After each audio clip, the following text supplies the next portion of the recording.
हर हर महादेव, जय जय श्री राम। आज हम बात करेंगे सिद्धि और साधक के बारे में। सिद्धि कैसे प्राप्त होती है, साधक कैसे बनते हैं, साधक बनने के लिए क्या करना चाहिए, सिद्धि प्राप्त करने के लिए क्या करना चाहिए, आइए जानते हैं। आज छोटा सा चमत्कार देखकर, भक्ति की शक्ति देखकर, कम उम्र के युवाओं में या कम उम्र के बिना अनुभव, बिना गुरु मार्गदर्शन के स्वयं ही शक्ति या सिद्धि की ललक हर किसी के मन में आ ही जाती है। अगर वह फालतू में बैठा हुआ है तो उसके दिमाग में यह बात जरूर आती है कि सिद्धि प्राप्त करे या साधक बने, इन दोनों में से क्या बनना चाहिए और इन दोनों को प्राप्त करने के लिए क्या करना चाहिए। वह अपनी मूल लक्ष्य से भटक कर उल्टे सुलटे वीडियो ऑनलाइन देख करके बिना गुरु मार्गदर्शन के सीखने लग जाता है। कुछ समय तक उसे अच्छा लगता है, लेकिन बाद में वो पहेली की तरह उलझ जाता है, यानी रहस्य बनकर रह जाता है। क्या पता उसकी किस्मत कहाँ ले जाए, अंधकार की ओर या प्रकाश की ओर। कौन कह सकता है, ये तो वो अनुभव किया है जिस व्यक्ति ने वही बता सकता है। आप ये तो नहीं भूल गए कि यह जल्दबाजी का कोई काम है। आपने सुना ही होगा कि बिना डॉक्टर की सलाह लिए बिना मेडिसिन दवाएं वगैरह नहीं ली जाती। डॉक्टर की सलाह लेकर हम बीमारी का इलाज करते हैं, दवाएं वगैरह लेते हैं।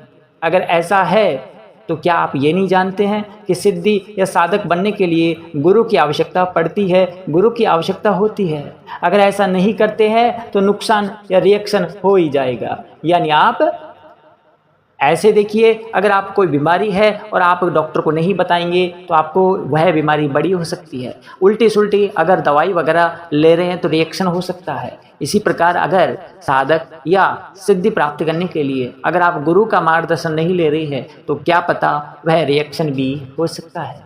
इसी बात को हम आज इस वीडियो में बताने जा रहे हैं कि सिद्धि साधक प्राप्त करने से पूर्व गुरु की आज्ञा या उनकी अनुमति के बिना कुछ भी नहीं मिलता है। अगर जल्दबाजी करते हैं तो शारीरिक बाधा, मानसिक बाधा, अन्य बाधाओं का सामना करना पड़ सकता है। लक्ष्य से भटक सकते हैं।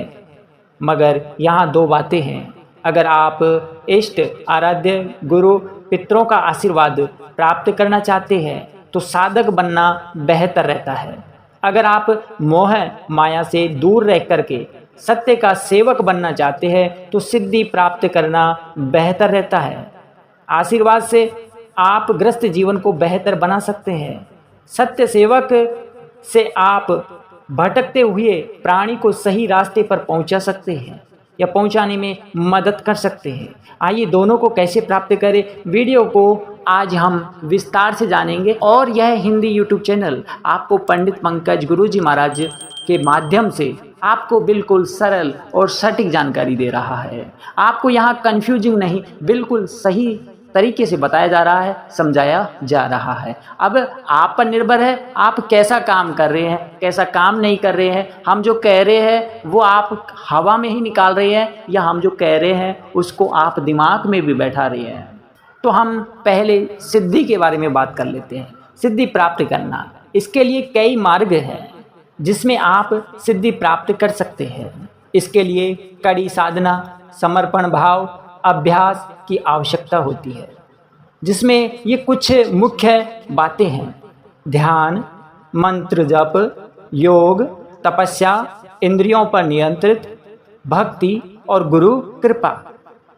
यानी इन कुछ पॉइंटों पर आप ध्यान देते हैं तो सिद्धि प्राप्त करना है तो इनको आपको फॉलो करना ही होगा। कुछ लोगों के लिए जीवन में एक मुख्य उद्देश्य भी हो सकता है कि हम सिद्धि इसलिए प्राप्त कर रहे हैं, लेकिन इससे कुछ नकारात्मक प्रभाव और पहलुओं से भी जुड़ जाते हैं, जिसमें इससे नुकसान भी हो सकता है जो व्यक्ति पर हावी हो जाता है।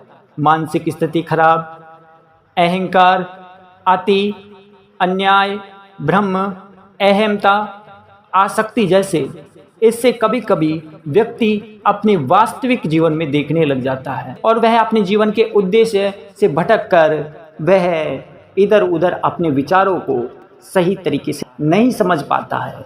यानी कुछ चीज़ें हैं इनके माध्यम से आप सिद्धियां प्राप्त कर सकते हैं, मगर सिद्धि प्राप्त करने के लिए सबसे पहले आपको गुरु की आवश्यकता पड़ती है। बिना गुरु के आप नहीं कर सकते हैं। तो गुरु जी, हम फिर भगवान का आशीर्वाद कैसे प्राप्त करें, हमारा जीवन बेहतर रहे? हमें कोई मतलब नहीं है हम सिद्धियां प्राप्त करें ना करें, उनसे कोई मतलब नहीं है, लेकिन हम साधक कैसे बने, भगवान के भक्त कैसे बने, हम क्या करें ऐसा, आइए जानते हैं। साधक बनने के लिए क्या करना चाहिए, साधक कैसे बने? साधक बनने के लिए कुछ नियमों का पालन करना चाहिए। इसमें हमें कुछ बातें लेकर आए हैं। नंबर 1 इष्ट, नंबर 2 आराध्य, नंबर 3 गुरु, नंबर 4 पितर, नंबर 5 सात्विक भोजन, नंबर 6 सत्य, नंबर 7 अनुशासन, नंबर 8 संतोष, नंबर 9 इंद्रियों पर नियंत्रण, नंबर 10 कर्म, नंबर 11 धर्म, नंबर 12 महापुरुषों की संगत, नंबर 13 दान, नंबर 14 वेदों का ज्ञान, नंबर 15 न्याय और नंबर 16 प्रकृति से जुड़े रहना और नंबर 17 दया। तो इन चीज़ों को, इन विचारों को, इन शब्दों को अगर आप गहराई से समझते हैं, इनको फॉलो करते हैं, तो ये कुछ बातें हैं, इनसे मनुष्य को भगवान से जुड़ने का एक रास्ता मिल जाता है और भगवान का आशीर्वाद प्राप्त हो जाता है, जिससे जीवन में भगवान का आशीर्वाद मिलते ही ग्रस्त जीवन बेहतर होता है, सुख समृद्धि आती है। हमें ईश्वर का आशीर्वाद मिल जाए तो फिर आपको कहीं जाने की आवश्यकता नहीं, कोई सिद्धि की आवश्यकता नहीं, किसी प्रकार की आपको कोई शक्ति की आवश्यकता नहीं है। अगर आप साधक बनते हैं तो साधक बनना मेरे अनुभव से शक्ति से भी बेहतर है साधक।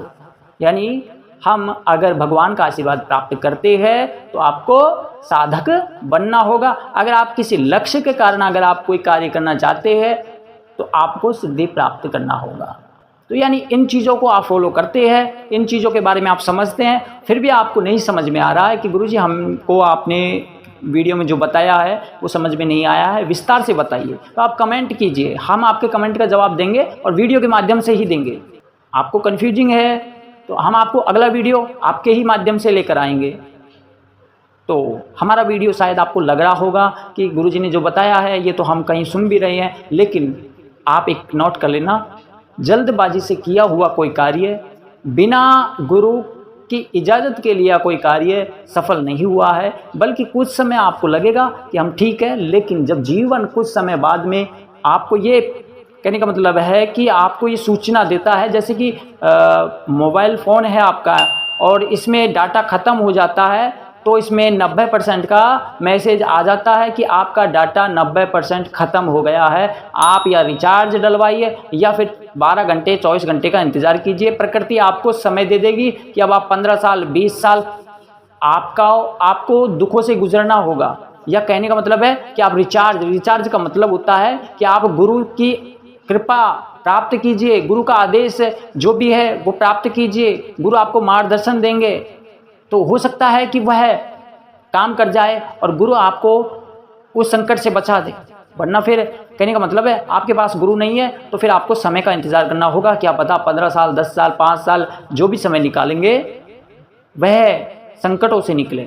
इसलिए कोई भी कार्य, कोई भी शक्ति, कोई भी सिद्धि प्राप्त करनी है तो गुरु की बिना इजाज़त के नहीं करना चाहिए। आप दुब छुप करके वीडियो ऑनलाइन वगैरह देख करके कि कोई बात नहीं है, लोग तो करते ही हैं, हम भी कर लेते हैं, वो आपको आज अच्छा लग रहा है, कल आप उस चीज़ का जब डाटा खर्च हो जाएगा, ख़त्म होगा, तब आप कहेंगे कि अब हम कहाँ जाएं।